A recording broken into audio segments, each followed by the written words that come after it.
nawe ndebera igihe ntuza yapfiriye ariko tuzamushyingura maze kugera mu myaka 40 ingahe. Ibaze tubana nawe ari umupfu, hari imirimo idakorwa, nta mirimo yo gukiranuka, nta mirimo y'urukundo, nta mirimo mizima, nta mirimo yubahisha Imana. Reka da, imirimo yarahagaze kuko dufite abapfu. Wowe se niki gitumye uhagarika imirimo? Umva gukomera k'umwana w'umuntu nuko yakica benshi, nyamara urumwica ntiyaruremye. Niba mujya kwerekana Yesu mukerekana nje, kandi nkabanzi ko ntari Yesu, abana banjye n'umugore wanjye banzi, abaturanyi n'umuryango, njyewe nibambaza Yesu nzababwirana. Ijwi ry'Umukanguzi. Yesu ashimwe cyane, inshuti z'umusaraba, ndabasuhuje kubw'umwami wacu Yesu Christo. Nimugire amahoro y'Imana. Njyewe ndi mwene so Aniseti niyo mugabo, hano ni ku Ijwi ry'Umukanguzi nk'ibisanzwe. Dushimiye Imana iciye inzira, dushimiye Imana idushyiriyeho akanzu ko kugira ngo tuganire ijambo ry'Imana. Mu by'ukuri aha dusanzwe tuhavugira ubutumwa bwiza, ni shene y'ubutumwa bwiza, ni umuyoboro w'ubutumwa bwiza bwa Kristo Yesu ndetse bukiza. Ariko nubwo dusanzwe tumenyereye kuhavugira ubutumwa bwiza, ntabwo tumenyereye, sinzi uburyo ndi bubivuge kugira ngo mwumve ko imigisha Imana itanga yose aba ari mishya ku munsi wayo. Yesu yarabivuze aravuga ngo buri munsi ucyana ibyawo, kandi buri munsi ugira ibyawo byago. Ni ukuvuga ngo nubona Imana iciye inzira yuko ubona uburyo bwo kugera mu nzu y'Imana, ntuzabifate nk'igihe wari uhari n'ubushize. Niwumva ubonye umwanya wo kuvyuwinga, mugane wa bene data babashinga ntaye bavuga ngo gufyonda ku Ijwi ry'Umukanguzi ukumva ijambo ry'Imana, wibifata nk'aho urutoki rwawe rwanyerera ruragucika ukoraho aho ngaho. Oya, bifate nk'aho ari igeno ry'Imana, Imana iguhaye uyu munsi. Imana ishimwe. Njya nkunda kubivuga, iyo umuntu atazi icyo afite ntamenye icyo arinda. Niyo utazi icyo ushaka ufata ibyo ubonye. Ni ukuvuga ngo rero niba muri wowe ufite intego muri uru rugendo rujya mu ijuru, ntabwo ufatafata. N'icyo ubonye ufashe urakirinda. Ni Paulo wabivuze, yaravuze ngo ndimo ndasiganwa ariko simeze nk'utazi yonge. Aravuga ngo ndimo ndarwana nterana ibipfunsi simeze nk'uhusha. Aravuga ngo ndimo ndashaka gusingira icyo Kristo yamfatiye. Mu by'ukuri mu rugendo rwe azi icyo ari guhatanira, azi ngo ndi kurwana ndwanira iki, ndi gukizwa nkizwa iki, ndi gusiganwa nsiganwa nandi, ndi gushaka gusingira nsingira iki. Imana ishimwe. Nawe rero niwumva ubonye uburyo bw'umugisha ukomeye wo kumva ijambo ry'Imana, ndakwinginze ganiriza ubwenge bwawe, ube maso. Ni wowe witegeka, utegeka ubwenge bwo muri wowe, utegeka umubiri wo muri wowe, ndetse utegeka umutima wo muri wowe, uburyo bwatuma wumva ibintu bigufitiye umumaro. Rero uyu mwanya ku Ijwi ry'Umukanguzi tubahaye ikaze. Nari mbibabwiye nti ndi mwene so muri Kristo Yesu. Iyo tuvuga ndi mwene so, mba mvuga ku bantu bizeye Yesu nk'umwami n'umukiza, ku buryo duhamya ko Imana ari data wa twese binyuze muri Kristo. Amen. Ijambo ry'Imana ryaratubwiye ngo Muraba nabyaye. Twebwe turaba Imana yabyaye itubyarishije ijambo ryayo. Tutarasenga reka akankababwire, ano ni ku Ijwi ry'Umukanguzi. Gahunda ni ugukanguka tugakangura n'abandi. Ariko reka mbabwire iki, twebwe turi abantu Imana yabyarishije ijambo ryayo. Ijambo ribanzirizwa n'umwuka, ntawuvuga atariho. Reka mbabwire ibintu bitagira umwuka bivuga ntibyitwa ijambo, bikaba urusaku. Urugero nk'icyuma, iyo gikubise kiravuze ariko ntigifite ijambo.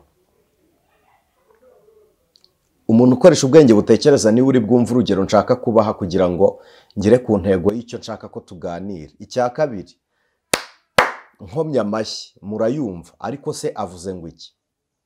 Kubisubiramo nuko nawe wakoma amashyi. Ijambo rero risubirwamo n'umunwa, ntabwo risubirwamo n'ibimenyetso. Ndagira ngo munyumve. Murabona byarishije ijambo. Ijambo ni iki? Njyewe uri kuvuga muri kundeba, ariko ibyo ndi kuvuga ntimuri kubibona, ahubwo muri kubyumva. Mu yandi magambo, ijambo ni umuntu wumvikana ariko ataboneka.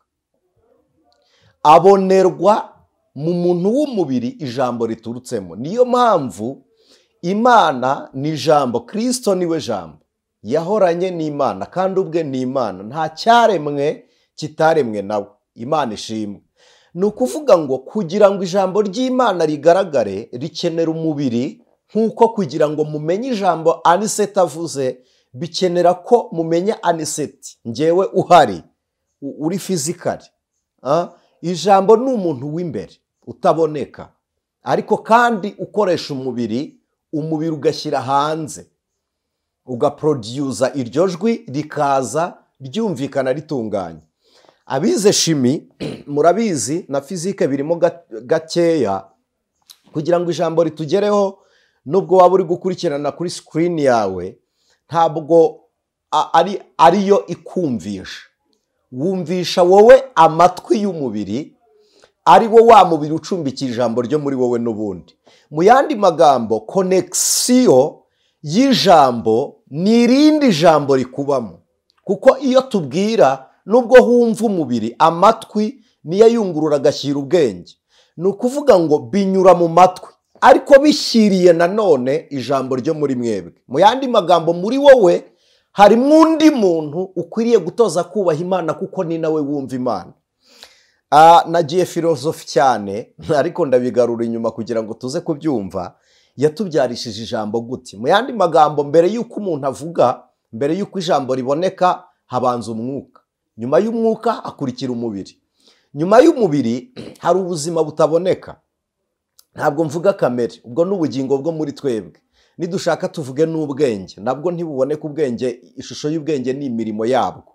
Kandi mbyibutse ko abantu benshi bariho bakora iby'ubupfapfa dushingiye ku cyo Bibiliya yita ubwenge. Ijambo ry'Imana riratubwira ngo maze ibwira umuntu iti kubaha Uwiteka nibwo bwenge. Kubaha Imana ni ugukora ibyo Imana ishaka, n'igihe wasobwe ntuhunge Imana ahubwo ukayihungiraho.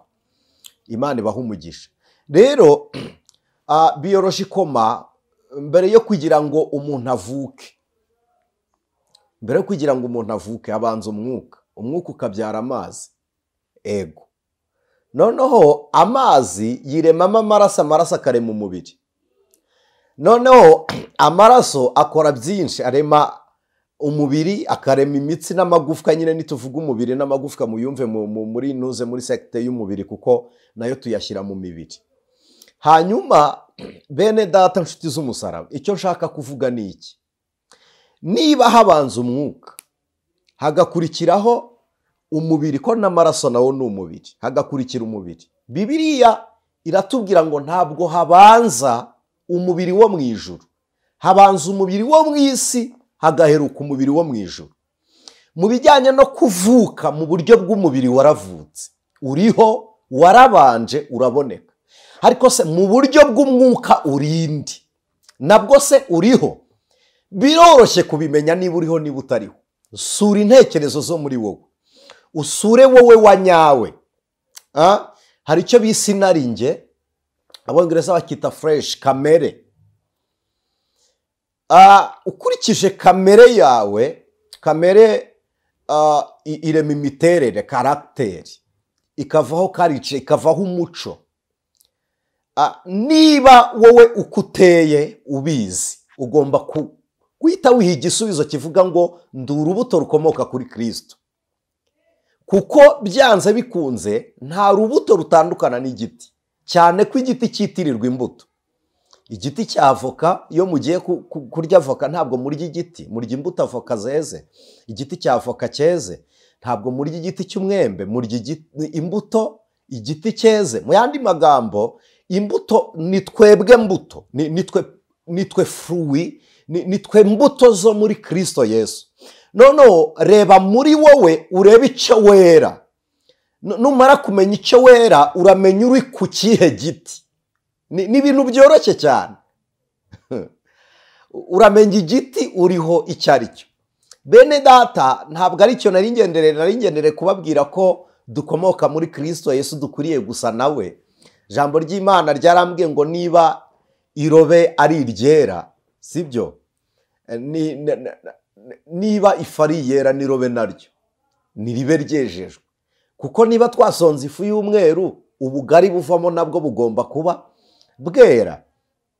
Niba imbuto ari zo ku giti cyiza, niba ishami ari ryiza, niryera imbuto nziza. Ijambo ry'Imana riratubwira ngo Imana ni nyir'umurima, hanyuma Kristo ni igiti, natwe turi amashami, ategereje rero kwera imbuto. Ndibuka mu kiganiro twaganiriye ubwashize narababwiye ngo hari gukiranuka hakaba n'ibyo gukiranuka. Hari abantu bakora ibyo gukiranuka badakiranuka, muri bo batagira ubuzima bwa Kristo, bagakora ibyo gukiranuka. Impamvu mbyita ibyo gukiranuka nuko biba bisa nabyo. Hari abantu baba bangeso nziza atari agakiza. Hari abantu batanywa inzoga batazirekeshejwe no gukizwa. Hari abantu badasambana batabirekeshejwe no gukizwa.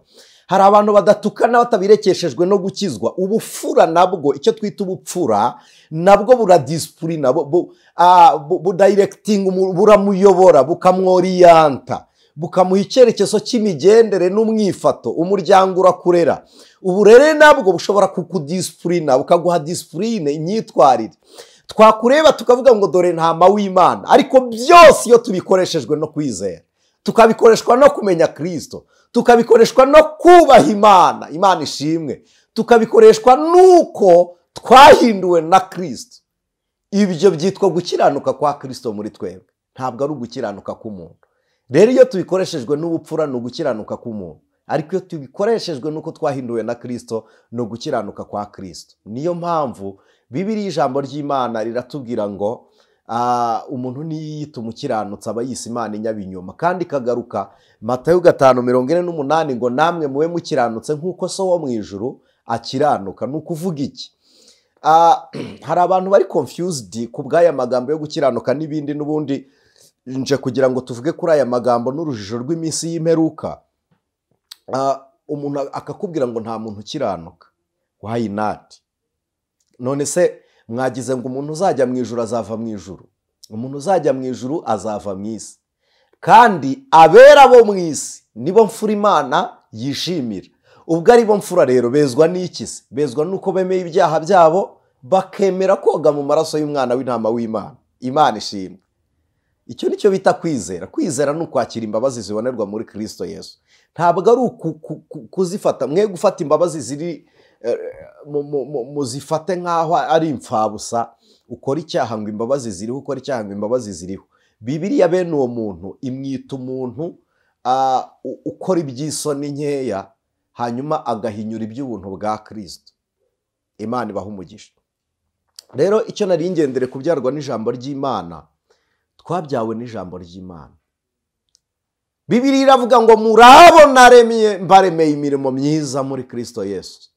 Abo niteguye kera. Imana yaratwiteguye kera. Hehe muri yo. Hamwe rya jambo riri mu mitekerereze yacu, yayo, mu migambi y'Imana. Abo niteguye kera mu migambi y'Imana. Ndagira ngo nkubwire ko muri mind yawe ni kure ya nonaha. Hagera nonaha iyo imitekerereze ihuye n'umubiri ugashyira mu bikorwa ibyo watekerezaga. Abo niteguye kera. Umva bene data b'abakatolike bararimbye ibisi za n'imisozi bitaratangira kuremwa, Imana yari gufite mu bitekerezo byayo. Imana yari gufite ibisiza n'imisozi bitararemwa, hari kera. Abo niteguye kera murabo naremye mbaremeye imirimo myiza muri Kristo Yesu. Iyo mirimo myiza nigaruka igashushanya uwuriwe muri Kristo. Uwuriwe muri Kristo rero bigaragarira mu mirimo. Aho niho hazava igisubizo kiri 2:17 mu byahishwe. Unesha nzamuha kurya kuri manu yahishwe. Muhe ibuye rishya, ibuye ryera ryanditsweho izina rishya ritazwi n'umuntu wese keretse umuntu urihabwa. Izina umukiranutsi azahamagarwa rituruka mu mirimo ye yo gukiranuka. Izina umukiranutsi azahamagarwa rituruka mu mirimo ye yo gukiranuka. Tekereza imirimo yawe n'imikorere yawe urebe bakwitande. Urebe bakwitande. Shoferi wahise, motari kubera iki, umunyonzi kubera iki, ni umutayeri kubera iki se? Ni mwarimu kubera iki? Ibikorwa by'umuntu bimuha izina yitwa. Imirimo yawe nayo ku Mana jya uvuga ko uri kwandika izina. Hari abantu mwamaze kubona amarufabe, mwabonye alfabeti zitangira amazina yanyu bitewe n'imirimo. Ukora iki? Ukora ute? Ubikorera iki? Ukorera he? Ukora nkande? Ukora iki? Ubikora ute? Ubikorera iki? Ukorera he? Ubikora nkande? Ubikoreshwa nande? Ubikorera nde? Amen. Aha ni ku ijwi ry'umukanguzi. Mukanguke dukangura abandi. Ngaho bamaso urinde bisigaye hatagira ugutwara ikamba ryawe. Bajyaga numva barokore bakaririmba kera ntarakira agakiza bavuga ngo bamaso, ukajya kumva ngo utegereze neza buryo utwaye agakiza utabuhetse ingobyi umwana yaraheze kera. Reba kugera aho umuntu ahamagarwa izina, reba akazina keza witwa, ntinya gutanga izina rya titre cyangwa izina ry'umuntu kugira ngo ntaza kuritangaho urugero rukomeretsa nyiraryo, ariko reba izina witwa. Hari unyibwiye we turi kumwe Jene Kwizera, aravuze ngo reba Kwizera, titimagine igihe Uwiteka azahamagara abizera witwa Kwizera ntakubonemo izina ry'ibyo wakoze rikaguhinda irindi zina, imirimo wakoze ikaguha irindi zina ritandukanye na Kwizera. Namwe nimurebe Tabita biroroshye ko imirimo yakoze imuhamagara.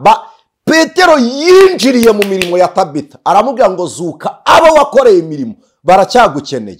Imirimo myiza ni imibereho igihe ubuzima bwo mu isi bwashize. Imirimo myiza ni ubuzima igihe imibereho yo mu isi yarangiye. Kubaho ni ugukora imirimo ishimwa n'Imana. Ntabwo kubaho ari ukurya, kubaho si ukutarwara, kubaho si ugukira. Ibyo byose urabikora umubiri ugapfa, ariko imirimo wakoze ikaguha izina. Biroroshye ko umuntu yapfa uruhagaze. Biroroshye ko umuntu apfa agapfa afite imyaka 15 tukamushyingura afite imyaka 80. Biroroshye ko umuntu apfa afite imyaka 10 tukazamushyingura agize 35. Mu isi urwo rupfu ruhari. Tukajya gushyingura umuntu tukavuga ngo apfuye ageze mu zabukuru, kandi yari yarapfuye kera. Nta mirimo y'abantu bazima, nta butungane, nta gukorana n'Imana, nta bihari.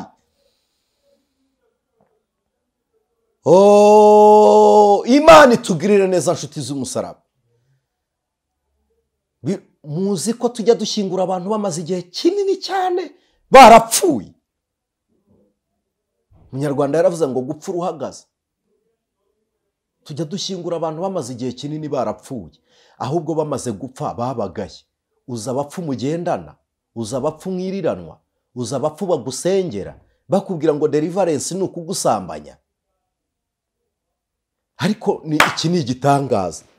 Ariko mama shenge namwe simwe, umupfu akura abantu umutima, aca igikuba. Umupfu ahagarika imirimo.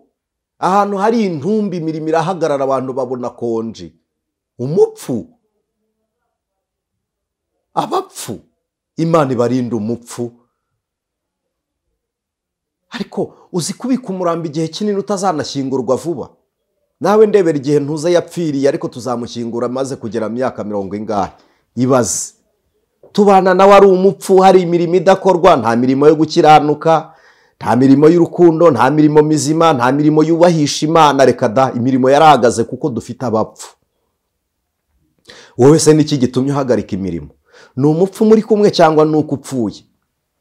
Hari igisobanuro cy'uko wihagarikishijwe n'abapfu mu bana cyangwa n'ubupfu bukurimo.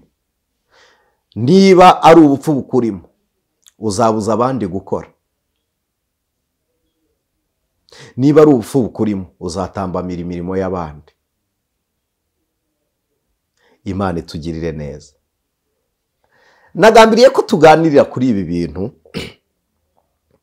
tukareba ijambo ry'Imana riri mu butumwa bwanditswe na Pawulo mu rwandiko yandikiye Tito, ni igice cya 2 umurongo wa 11. Haravuze ngo kuko ubuntu bw'Imana buzanira abantu bose agakiza bwabonetse,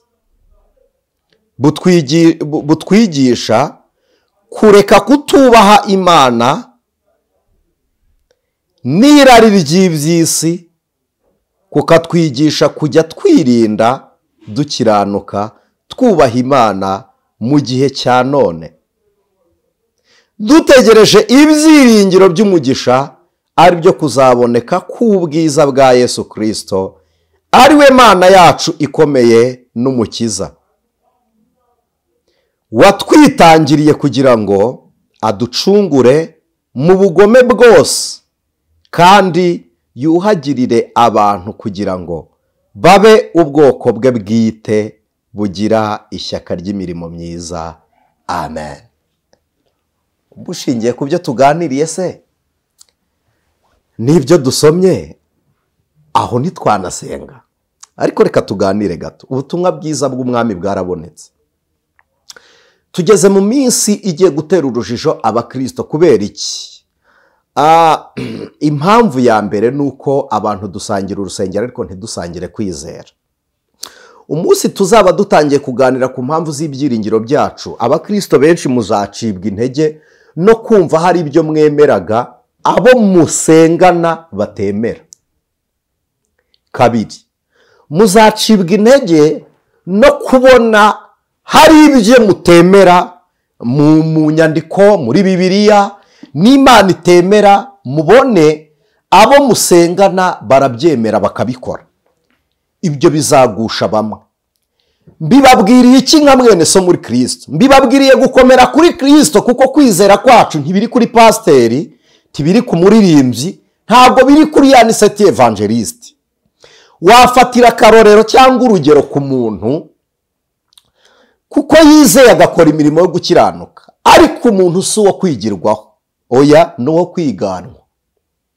Umuntu wamwigana ugakora icyiza yakoze, ariko uwo kwigirwaho ni Kristo Yesu. Ntabwo turi kugera ikirenge mu cy'intumwa, turi kugera ikirenge mu cya Kristo. Nshuti z'umusaraba, tugeze mu minsi yo guhamya agakiza ko muri twe kuruta ko mu nyandiko. Muribuka duheruka ikiganiro giherukaho twababwiye iby'icibwa rya Bibiliya, isezerano rishya. Ntabwo ari isezerano rishya gusa, igitabo cy'ibyahishuwe n'igitabo cy'umuhanuzi Daniyeli n'ibindi bitabo bimwe na bimwe bivuga ku batinganyi bizakurwamo. Muribuka i Sodomu na Gomora haterwa n'abatinganyi. Abakorinto murabyibuka, Bibiliya iravuga ngo abatinganyi ntibazajya mu ijuru, irabyerura. Bari gushaka koganayizinga Bibiliya itazagira umuntu ihakato ku bijyanye n'imirimo ye. Ariyo mpamvu nababwiye ngo umucyo wa Kristo muri mwe ugaragazwa n'imirimo y'agakiza kanyu. Amen. Nshuti z'umusaraba, nibigukundira iki kiganiro gisangize mwene so. Kubera iki? Abahanuzi mufite bahari bagaragara, bamwe na bamwe ntabwo bari guhanura ibivuye ku Mana, bari gushaka ibihwanye n'irari ry'imitima yanyu kugira ngo babakureho ibyo kurya biri mu biganza byanyu. Niyo mpamvu nge naprefera ko aho kugira ngo umuhanuza guca ibyo kurya wamugaburiye mbere basa akaguhanurira haze, ataza kubikoreshwa n'inzara. Nyine ni icyifuzo nge narimbahaye, kuko n'ubundi kubibarya ntibazabura kubibarya. Ariko saho kugira ngo ubimuhe abikuriye, basi bimuha umugaburiye, noneho musengane nta nzara afite guhanurira ibitavuye ku nzara. Niba ari inzara ibitera, ariko gusa ndatekereza ko atariyo, ari ingeso, nubwo abenshi babiterwa n'inzara. Nshuti z'umusaraba, dufite abantu bamaze kuvangavanga. Mwebwe ubwanyu mwitegereza ngo umuntu w'Imana tuzamumenya gute? Ntabwo Imana ntitangajwe nuko mutari kumenya ngo niyivuze cyangwa siyo. Ntabwo itangajwe nuko hari uruvange rw'abahanuzi, ahubwo itangajwe nuko witwa uw'Imana ntumenye kurobanura abantu b'Imana n'abatari ab'Imana. Nyamara nshuti z'umusaraba, umugore w'umunyabwenge, umubyeyi w'umuhanga, umubyeyi ufite kurera muri we, iyo abana bariza ari 10, urusaku rw'amarira, bose agahinda ari kamwe, aho baririra ari hamwe, umwanya barira ari umwe, n'amajwi yabo azamukiye rimwe, umubyeyi yumva mu ijwi ry'umwana we akamumenya. Niba umubyeyi yumva urusaku rw'umwana wurira, gute tutumva mu rusaku rw'abahanuzi bavuga ngo tumenyemo umuhanuzi w'Imana? Ntabwo ikibazo ari abahanuzi, ikibazo ni mwebwe mwumva ibihanurwa. Mufite uburenganzira bwo kwemera ubuhanuzi no kubuhakana. Bibiliya irabyemera, iravuga ngo ubuhanuzi bwemerwa iyo busohoye. Cyo ni kimwe.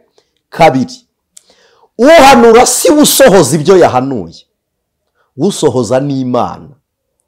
Ntabwo mutegetswe gufata n'iseti nk'ikigirwamana kuko yabahanuriye. Oya, biroroshye gutakaza uwaguhanuriye ukagumana Imana izasohoza ibyo yavuze. Ntabwo mbabwiye ngo murekure abahanuzi, nuko ndi kugira ngo urufatiro rw'ibyo mutegereje ku Mana rwe kuba rushingiye ku bababwiye iby'Imana yabasezeranije. Nicyo ngendereye. Nyamara ubutumwa bw'umwami bwarabonetse,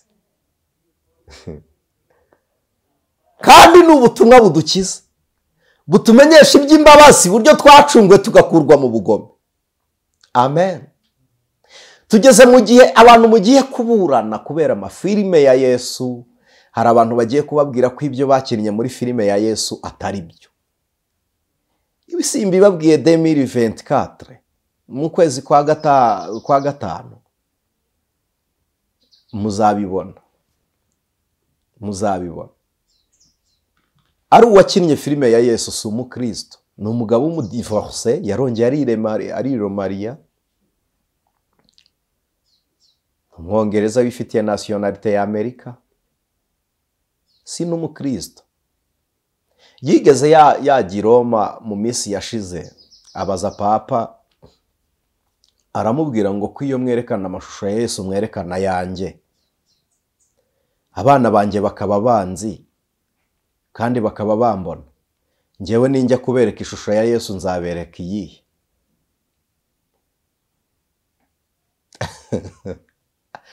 Niba mujya kwerekana Yesu mukerekana njye kandi nkabanzi ko ntari Yesu, abana banjye n'umugore wanjye banzi, abaturanyi n'umuryango, njyewe nibambaza Yesu nzababwirana ko abantu mwababwiye ko ari njye Yesu.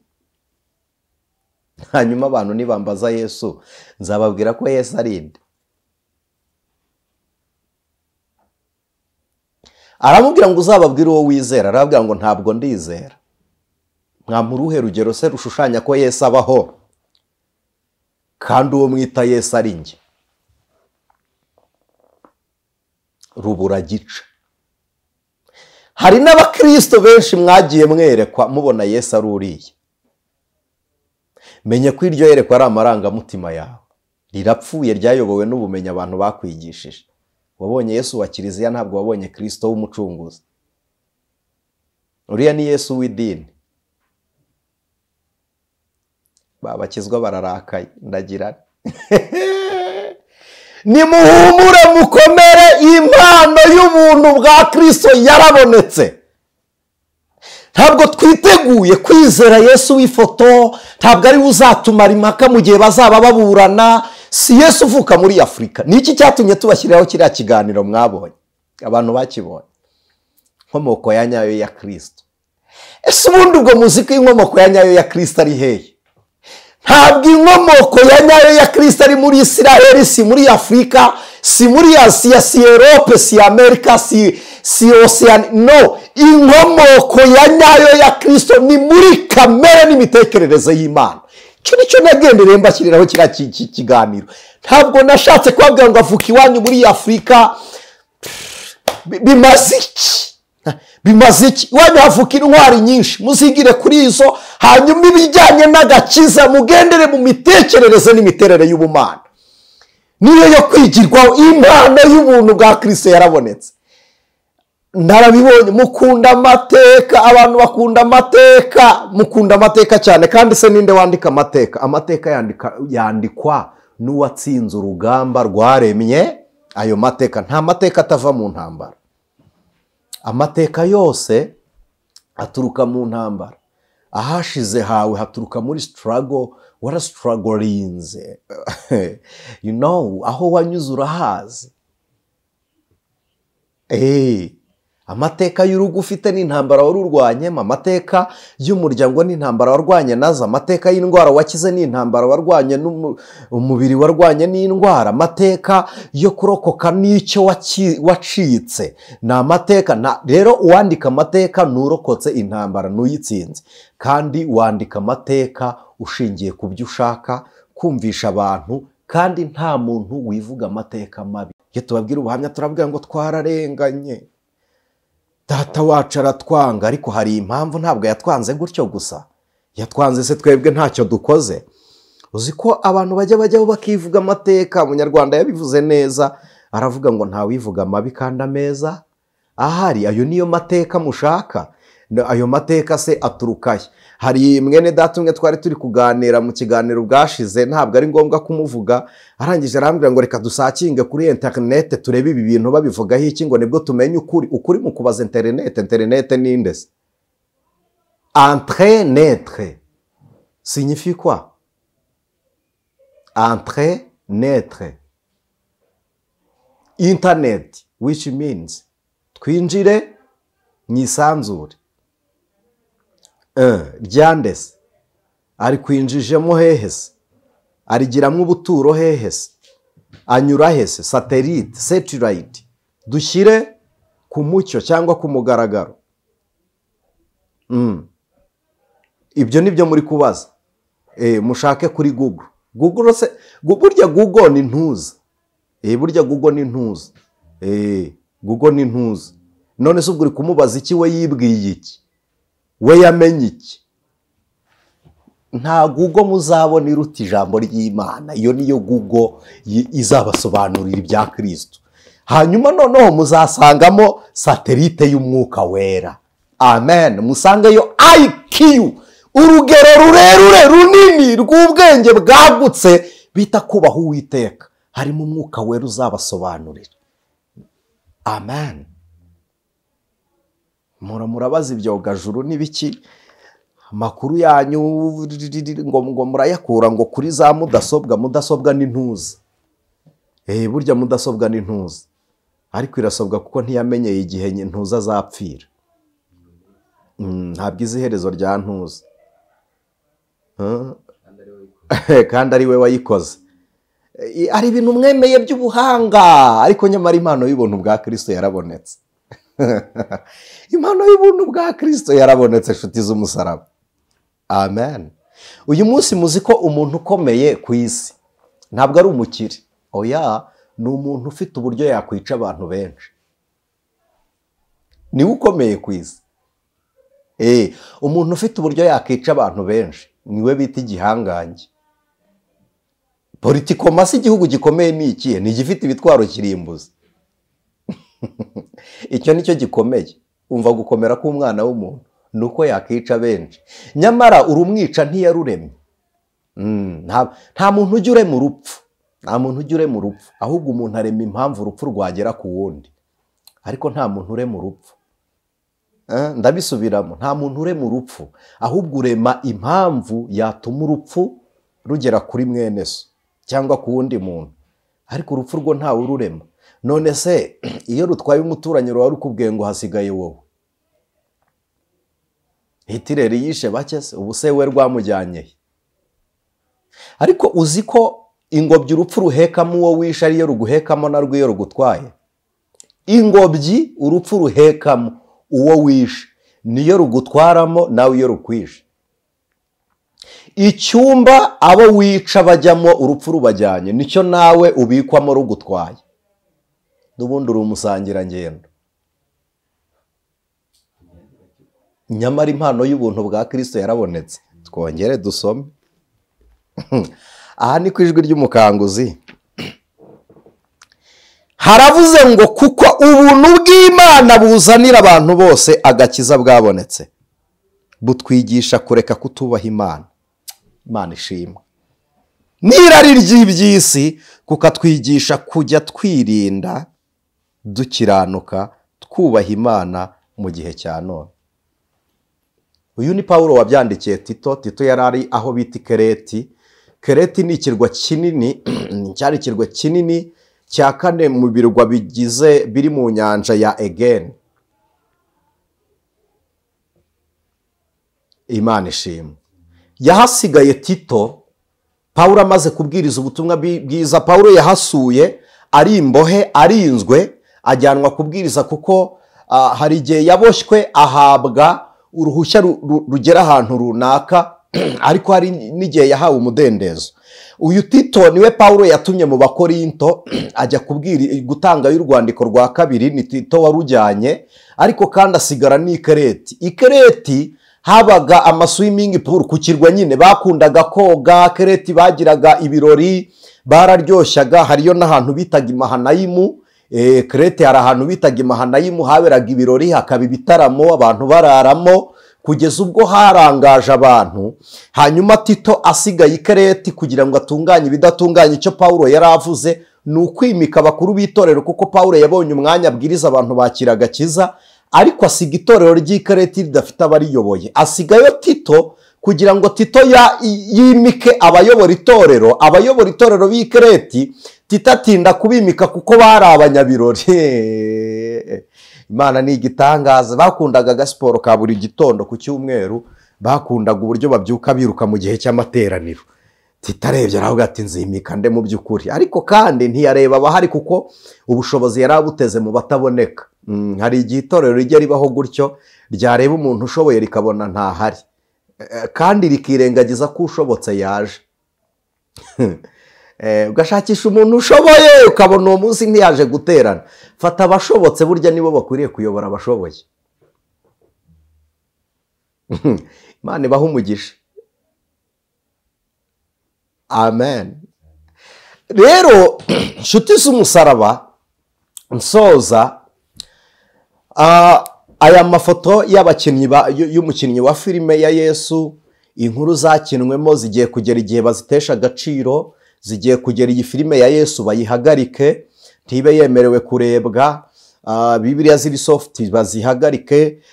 Hanyuma amategeko azatangwa mu madini n'amatorero ko mutemerewe kubwiriza mu isezerano rishya. Bibiliya nshya zizakoreshwa muri iryo vugabutumwa rigiye gukurikira yaraje. Icyo ni ikintu cyose kiri gutegurira antikristo kugira ngo abantu babure ijambo ry'ubugingo, kuko isezerano rya kera ntaho rihereza umunyamahanga agaciro n'imbaraga. Hanyuma harimo koroni, ko na mbere abirabura bakoronizwa mu bihugu by'abazungu baberekaga ko Christo ari umuzungu, bakabereka ko n'Imana iri muri iyo shusho, bakabereka ko gukoronizwa ari ihame, ari uburenganzira bwabo, ari mu bumana. Byagiye bituma habaho ubutumwa bwiza bw'igitugu. N'uyu munsi hari amadini akigira ubutumwa bw'igitugu. Hari abantu bayoboka kubera igitugu, hari abantu bubaha abashumba kubera igitugu, hari n'abantu mutubaha kubera igitugu, mukabubaha mukurikije ibyo batunze. Ntabwo icyo cyubahiro kigera mu itorero. Ndabinginze, itorero ntiryubaha meya kuko ari meya, ryubaha meya kuko ari umukristo. Ntiryubaha ministre kuko ari ministre, ryubaha ministre kuko akijijwe. Ibyo byubahiro by'amatitwe n'ahandi bibi nyuma y'itorero. Ariko iyo bageze mu itorero, ruriya rugo ni urwa Kristo, niwe uyoboye uyu muryango w'abizera, niwe wawitangiye. Icyubahiro cyose kiba gikwiriye Imana, kandi guha Imana icyubahiro cyayo si ugusuzugura mwebwe mudushakaho icyubahiro. Ibi mubyumve neza. Ndabizi ibi nshobora kubivuga mukaza kubidisikasingaho, ariko ndabinginze munyumve neza. Simbivuga nisegura kubw'ubwoba ntebe n'amaboko y'abantu, oya, ndabivuga nisegura kugira ngo ntayobye imitima ibyizeye yityo. Ntabwo kubaha Imana no kwiha icyubahiro cyayo si ukubasuzugura, ahubwo ni uguhamya uwo twubaha kuruta mwe. Ni ukumenya nyiri icyubahiro, ni ukumenya ugikwiriye. Rero bene data, mwubahe Imana mu cyubahiro cyayo. Amen. Ibi iyo tubivuga mba numva nabitsindagira mu bantu kugira ngo mwirinde impaka zigiye kuvuka ntizizabagushe.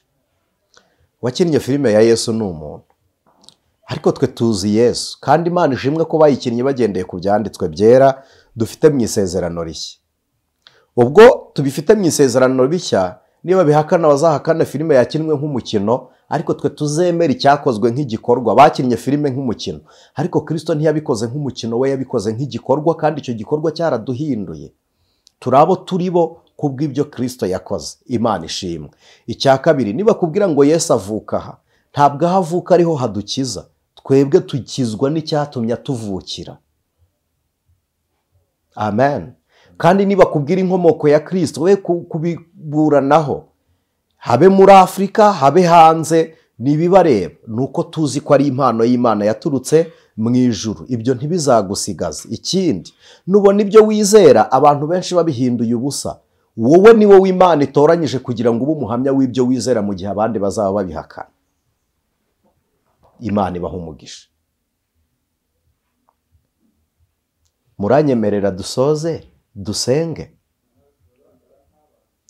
Mana Data wa twese uri mu ijuru, ni wowe gakiza kacu. Uri Imana ubuturo bw'abakwiringiye. Uduhamagarira gukira, ukaducunguza amaraso y'igiciro.